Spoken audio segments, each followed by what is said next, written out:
Bueno, esta materia, como ya les mencioné, es Teorías y Sistemas de la Psicología, generación 23, grupo A y B. Bueno, mi nombre es Ramsés Cigarroa Munguía. Ahí dejo una breve síntesis curricular y es importante que podamos entrar en contacto. En un momento les diré mi... Esta materia de teorías y sistemas es bastante interesante. Dentro de las dos primeras materias que ustedes revisan, que sería esta y teorías de la personalidad o introducción a la psicología, dependiendo cómo las hayan acomodado, se van a ir dando cuenta que hay mucha interrelación. Mucha gente cree que la psicología es una ciencia en esencia nueva. Sin embargo, más bien es una disciplina pues relativamente joven. Mucha gente la relaciona con los inicios de los postulados freudianos, incluso con los postulados conductistas, pero eso tendría que ser sí como una ciencia actualizada, ya que el origen o la historia, llamémoslo así, del surgimiento de la psicología es algo que se remonta hasta los griegos. Entonces, originalmente la psicología era una ciencia implícita en el ámbito filosófico.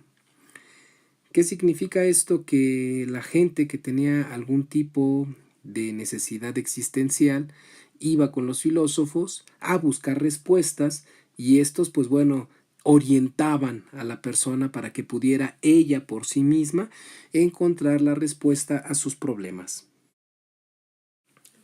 Visto así, entonces podemos romper la idea de que la psicología es darle consejos a la gente. Si lo pensamos desde esta visión filosófica, desde el diálogo socrático, pues Sócrates como tal no les respondía a sus consultantes o a las personas que iban a hacerle alguna pregunta, sino él les preguntaba más cosas para que entonces estas personas pudieran construir la respuesta que estaban buscando. En esencia, eso es lo que nosotros hacemos los psicólogos, acompañar a que la persona encuentre las respuestas a sus conflictos existenciales y no, como mucha gente cree, darle una serie de recetas o consejos a seguir para mejorar su vida. La única persona a la que puedo recetarle y aconsejarle es a mí mismo. Así que, futuro psicólogo, tome en cuenta esta opinión. Ahora, hay que entender las teorías y los sistemas como todo este conjunto de conceptos, definiciones, explicaciones, hipótesis que nos van a ir acercando a encontrar o a describir o a explicar una realidad, ¿verdad? ¿Para qué sirve la teoría? Como lo acabo de decir, para explicar la realidad. En este caso, pues la realidad de lo que sería cómo cada corriente o cada teoría conceptualiza el comportamiento o el pensamiento humano. Es importante que vayamos pensando en que en esencia cada teoría que vamos a revisar en esencia las grandes 4 teorías que hay, van a dar por sí mismas la explicación desde su posición a lo que es la conducta o el pensamiento humano. Básicamente hay que pensar en que hay 3 grandes corrientes psicológicas, ¿verdad? El psicoanálisis, el conductismo y el humanismo.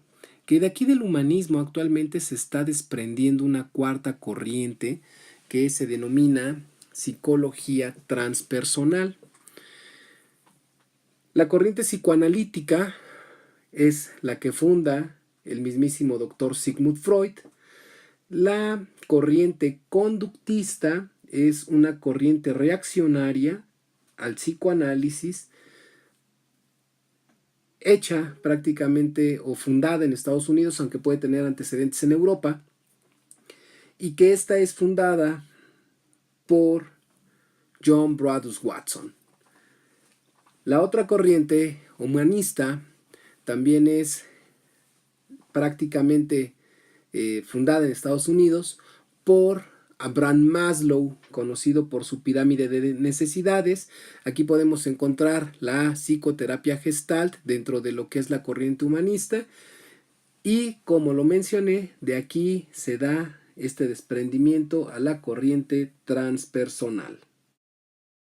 Bueno, como les mencioné, vamos a comenzar a dar un poquito de explicaciones sobre lo que es el psicoanálisis, la cual es fundada por el mismísimo doctor Sigmund Freud. Es muy interesante la historia de la formación de la corriente psicoanalítica.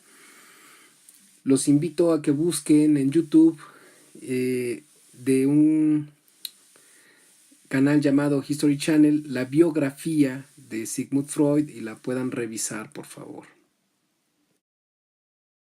También, para que podamos entender un poquito más esto que es el psicoanálisis, en red pueden encontrar una película que se llama Freud, Pasiones Secretas. Es una película en blanco y negro, la cual nos habla del origen del psicoanálisis y hasta la postulación teórica de 3 ensayos sobre la sexualidad infantil que propone Freud. Ahí podemos ver cómo se va dando la fundación y el desarrollo del psicoanálisis, cómo es una técnica que su intervención es terapéutica, tiene una regla que es el hablar sin censura, y esta corriente lo que estudia es al sujeto y su aparato psíquico. ¿Por qué? Porque en esta estructura llamada aparato psíquico se da una serie de dinámicas, intercambios, que van a hacer que las personas estén en constante conflicto. Bueno, aquí en esta imagen se explica lo que es la división de la mente y la estructura psíquica. La división de la mente, pensándola como una mente consciente, que es la parte más superficial, una mente preconsciente o subconsciente que pertenece a una estructura más amplia que se llama inconsciente, pero esta parte preconsciente o subconsciente es la que más fácil puede subir a la conciencia.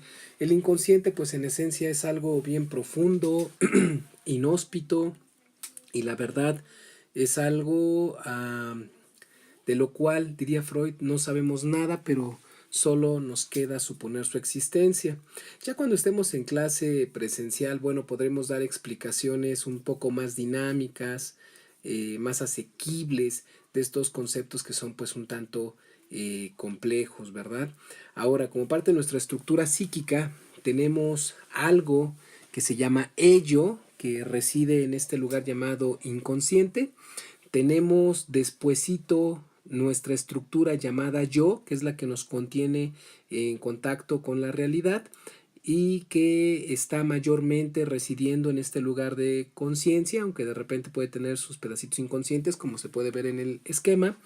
Y tenemos una estructura que se llama superyo, la cual, como se puede ver, es una estructura que funciona en las 3 divisiones de la mente. Puede ser muy consciente, puede ser preconsciente o puede ser totalmente inconsciente, ¿va?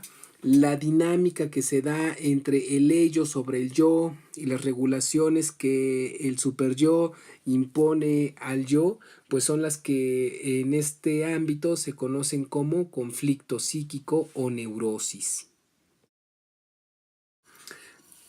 Como ya les había mencionado, pues este aparato psíquico y la dinámica que se da ahí es la que pues en esencia va a determinar nuestra personalidad, conductas, y que pues estas 3 estructuras siempre están en constante tensión, ¿verdad?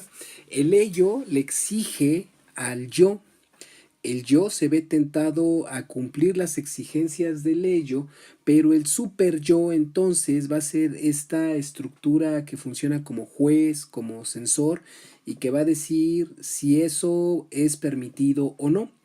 De ahí que entonces nuestro aparato psíquico y nosotros, a final de cuentas, estemos en esta constante tensión o conflicto porque el ello exige, el yo se ve tentado a cumplir y pues llega el super yo a decirnos ¿a dónde vas?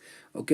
Esto en esencia un poquito caricaturesco, lo veremos con una grafiquita que les pongo ahí más adelante. Muy probablemente ustedes ya hayan visto este tipo de figuritas que describen la conducta humana y que pues hacen alusión precisamente a nuestro aparato psíquico. Es bien importante entender que nosotros nacemos teniendo ya un ello y con el proceso de socialización se va construyendo nuestro yo y conforme va pasando el tiempo pues se instaura fuera de nosotros hacia adentro esta estructura que se llama super yo. Es una situación bien interesante. Más o menos a los 2 añitos el yo ya debe de estar bien consolidado y despuesito de los 2 años pues se empieza a sobreponer o a poner encima de esta estructura llamada super yo. El ello funciona a través de una regla o principio que se llama principio de placer. Más adelantito lo explicaré. Este ello, en esencia les mencionaba, funciona con el principio de placer. Para explicarlo de manera coloquial, pues es sentir rico con la menor inversión de energía posible. O sea, prácticamente si fuera esto viable, el ello con simplemente decir ya, sentiría placer, pero bueno, las cosas no son tan así porque estamos regulados por una serie de estructuras, ¿verdad? O a veces somos incapaces de satisfacer esa necesidad y esto se puede ver en el bebé, ¿verdad? En el recién nacido, que en esencia tendríamos que considerarlo totalmente ello, solamente ello, y que este bebé por su condición de bebé no puede satisfacerse a sí mismo. El yo es esta estructura que se va construyendo a partir del ello y con el proceso de socialización, ¿verdad? Mamá, papá nos van diciendo qué bonito estás, ay chiquito, precioso, te llamas fulano, te llamas sutano, nos van poniendo nombre, nos van integrando a una sociedad y entonces esta estructura que sirve para que uno mismo pueda calmar las exigencias de ello, pues se va instaurando, ¿verdad? Ahora, pues en esencia faltaría algo, ¿verdad? Que regulara lo que pasa con estas dos primeras estructuras. ¿Por qué? Porque ello exige y el yo se ve tentado a cumplir. De ahí que muchas veces el niño pueda hacer muchas cosas y que no tenga en este sentido pues un límite o un alto. ¿Por qué? Porque este se lo pone la siguiente estructura. Esta estructura llamada super yo, pues en esencia es la que nos va a inhibir, a reprimir, a castigar, a hacer sentir mal cuando transgredimos alguna norma o valor que nuestra familia nos ha inculcado. El super yo no es más que, llamémoslo así, un representante de las leyes que mamá y papá nos ponen en nuestro ciclo, en nuestro círculo, mejor dicho, familia, ¿verdad? Cuando somos chavitos, igual y podemos hacer cosas que en un principio nos aplauden, ¿verdad? Como andar desnuditos en la casa, hacernos pipí o popó, y entonces jijiji, jajaja, mucho aplauso. Pero conforme vamos creciendo, pues esto va cambiando y se empieza a instaurar esta figura superyoica. Mientras más rígido es el super yo, la posibilidad de ser, llamémoslo así, castigados por un ejercicio llamado culpa, será más intenso. O sea, hace que si tu super yo es muy grandote, pues no te va a permitir en esencia hacer cosas prohibidas. Bueno, con esta imagen y el esquemita de al lado del iceberg, podemos ver de manera clara lo que sería la dinámica que se da en nuestro aparato psíquico, ¿verdad? El diablito tendríamos que pensarlo como ello, a Homero Simpson como tal, como el yo y al angelito como el super yo. ¿Qué es esto? que nosotros constantemente estamos siendo tentados por ello para que nosotros podamos obtener un placer, ¿verdad? Un beneficio, algo satisfactorio. El yo, como lo podemos ver ahí, pues se ve tentado haciéndole caso al diablito, pero entonces aparece la figura superyoica para decirnos, no, eso es malo, ¿ok? Por el otro lado, podemos ver cómo están precisamente acomodados, ¿verdad? El inconsciente, el consciente, la línea divisoria entre ambas sería el preconsciente, el yo, el super yo estando en esa línea divisoria donde podemos tener partes conscientes, preconscientes o inconscientes, y el ello totalmente inconsciente.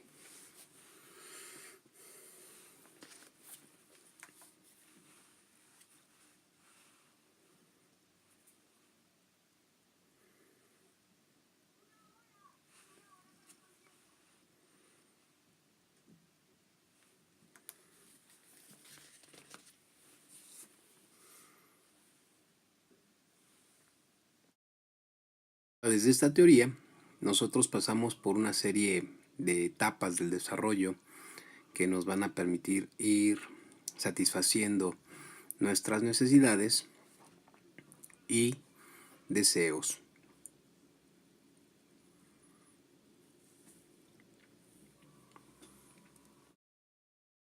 La primera etapa es la etapa oral, que va de los 0 a los 2 años aproximadamente, y aquí todo el placer se centra en la zona bucofaringea, ¿va?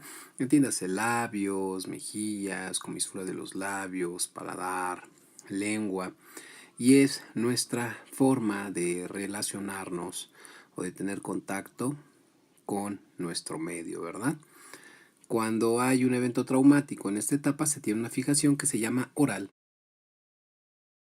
Esta segunda etapa, llamada etapa anal o sádico anal, la zona erógena cambia de boca a esfínteres. Es un proceso que se da entre nuestros 2 y nuestros 4 años. Aquí lo esencial es el control de esfínteres. Cuando se da una transición traumática o displacentera, pues bueno, podemos tener rasgos sumamente marcados o fijaciones obsesivas compulsivas. En esta etapa, la etapa fálica, que se da de los 4 a los 6 años, pues es una etapa de descubrimiento de diferencias sexuales, ¿verdad? El niño, entiéndase varón, le atribuye pene a todo. Y en el caso de las niñas, pues se dan cuenta más bien que la niña no tiene el pene. Empieza pues precisamente este descubrirse de las diferencias sexuales. Como ya mencioné, pues el niño le atribuye un pene básicamente a todo. La siguiente etapa, el periodo de latencia, es en esencia una pausa de nuestra energía pulsional, donde pues podríamos considerar que pasa el famoso club de Toby, club de Lulú, ¿verdad? Donde los niños generalmente nos juntamos con niños, las niñas con las niñas, y en ese momento pareciera que pues no son nada agradables los unos para los otros. Por último, llegamos a la reactivación de nuestra pulsión, que es en la etapa genital. Aquí básicamente pues la pulsión y la forma en la cual satisfacemos nuestros deseos pues cambia. Se da ya la posibilidad del ejercicio sexual como tal y que nuestras pulsiones salgan. Y bueno, el psicoanálisis en esencia es un modelo psicoterapéutico, una posición teórica que lo que busca es hacer consciente lo inconsciente. Cabe hacer mención que bueno, esta premisa es algo mucho más elaborado, ya que para lograr este objetivo, el psicoanalista deberá sortear toda una serie de mecanismos de defensa y resistencias, así como hacer el uso adecuado de un fenómeno llamado transferencia. Es una corriente bastante apasionante, sin embargo, sí cabe hacer mención que como ejercicio psicoterapéutico es algo que puede durar de manera prolongada en el tiempo.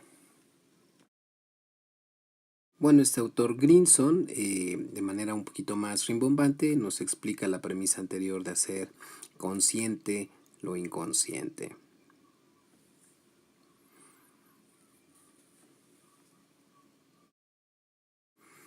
Bueno, esta diapositiva, siguiendo ideas del mismo autor Grinson, pues nos habla de lo que ya les había mencionado, ¿verdad? Del conflicto neurótico y la importancia de fortalecer a esta estructura llamada yo.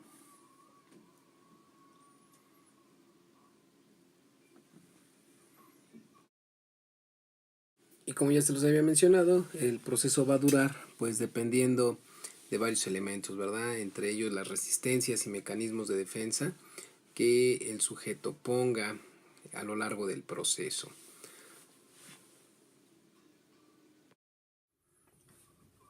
Bueno, hasta este momento hemos visto el origen de la psicología, una de las primeras teorías que nos explican lo que pasa acá arriba. Y bueno, vamos a revisar un tanto lo que es conductismo y humanismo. En esencia estoy intentando ser lo más compacto posible. Yo les encargaría que busquen también videos de conductismo, específicamente de Watson, uno que se llama El caso del pequeño Albert. ¿Ok? Ahí en ese video pues podremos ver una de sus premisas. La premisa de Watson era: denme una docena de niños, los que sea, y yo generaré las personalidades que yo quiera. También como parte del humanismo pues yo les encargaría que vieran la entrevista que hace Fritz Perls o a una persona que se llama Gloria, la pueden encontrar en el YouTube. También hay otros autores que entrevistan a la misma persona, ya de un corte más humanista también, al igual que Peirce, y que bueno, nos permitirían ir adentrándonos un poquito a este mundo de las teorías y sistemas de la psicología. Aquí iniciamos con lo que sería el conductismo. Les presento al fundador, al mismísimo John Bradus Watson.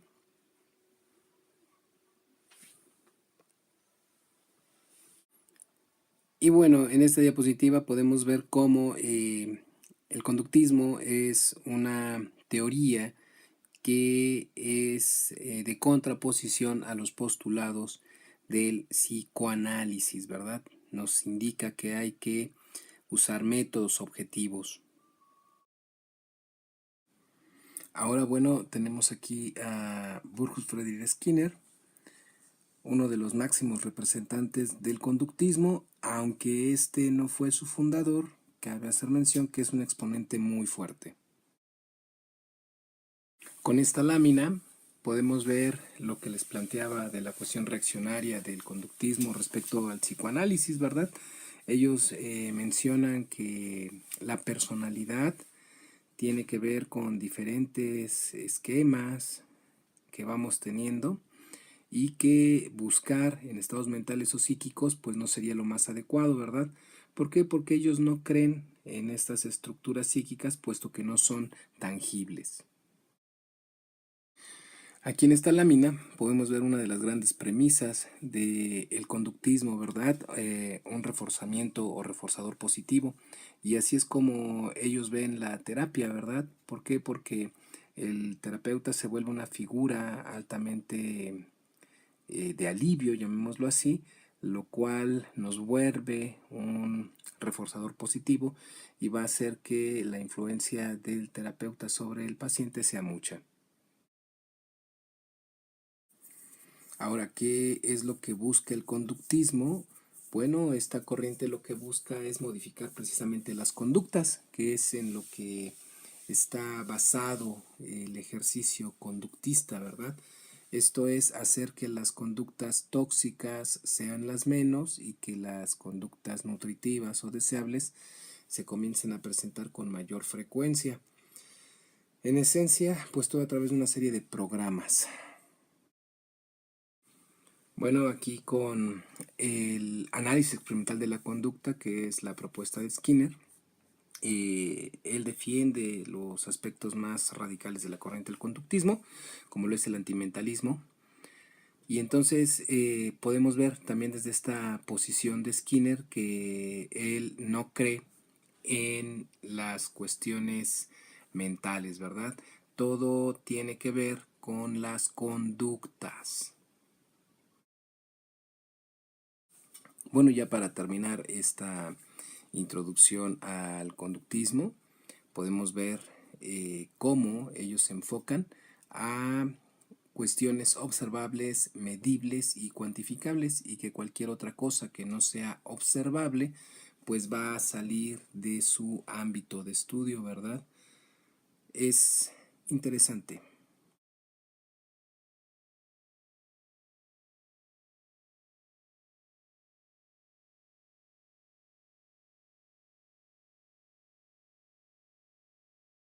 Bueno, después de un conductismo un tanto cuadrado que no se permitía otras cosas que no fueran observables, surge una corriente llamada conductista cognitiva o cognitiva conductual, la cual se permite pensar en estos aspectos que no necesariamente serían eh, observables de manera directa, como lo son los pensamientos, la memoria, que pues en esencia serían procesos inobservables.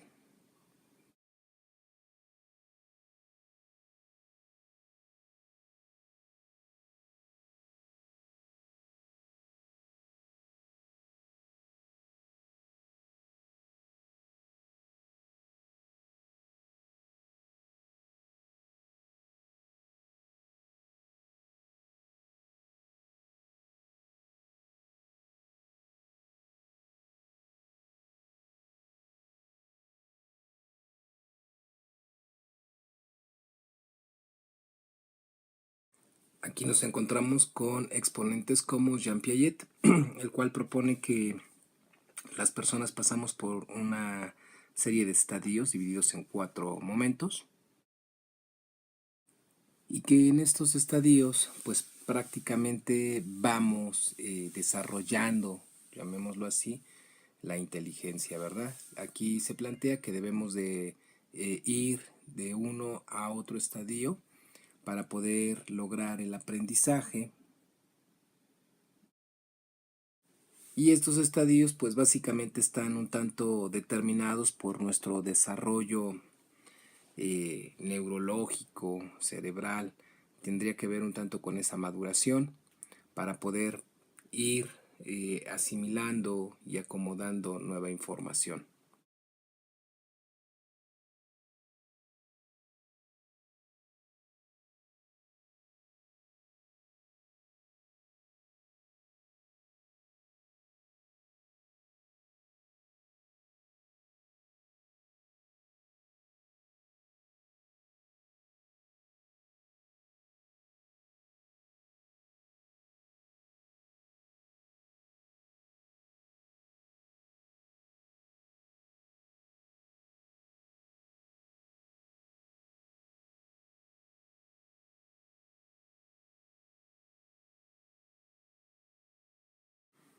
Bueno, con estas diapositivas podemos ver algunos de los conceptos de Piaget, cómo se da la acomodación, la asimilación, la adaptación, que son importantes para poder aprender.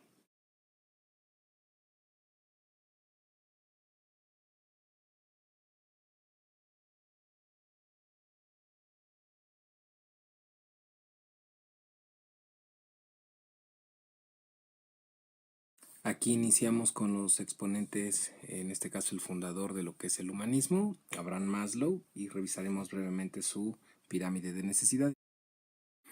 En ella Maslow nos plantea que tenemos una serie de necesidades cada vez más y más complejas, y que tenemos que ir resolviendo cada una de estas para llegar a estadios o niveles más elaborados, ¿verdad? Hasta poder llegar a la autorrealización. Otra de las corrientes importantes es la psicoterapia Gestalt, aquí fundada y desarrollada por Fritz Perls y Laura Perls. Cabe hacer mención que Perls tiene sus orígenes en el psicoanálisis. Por alguna razón deja de comulgar con las ideas freudianas, se separa él mismo del movimiento y desarrolla su propia corriente. Es importante que, bueno, busquen un poquito de información de los autores que hemos revisado para que podamos discutirlas con mayor profundidad.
Bueno, como parte de nuestro ejercicio de evaluación, lo que les voy a pedir es que ustedes elaboren un cuadro comparativo de las tres corrientes que hemos revisado, ¿verdad? Psicoanálisis, conductismo, humanismo. Ahí ustedes se darán la oportunidad de comparar y determinar algunas de las ideas más importantes de cada una de estas corrientes. Les pido que lo envíen a mi correo, lo voy a deletrear: R de Ramsés, A de Alberto, M de mamá, M de mamá, S de sol, E de Ernesto, S de sol, T de Tito, E de Ernesto, I de Ignacio, N de niño, @hotmail.com.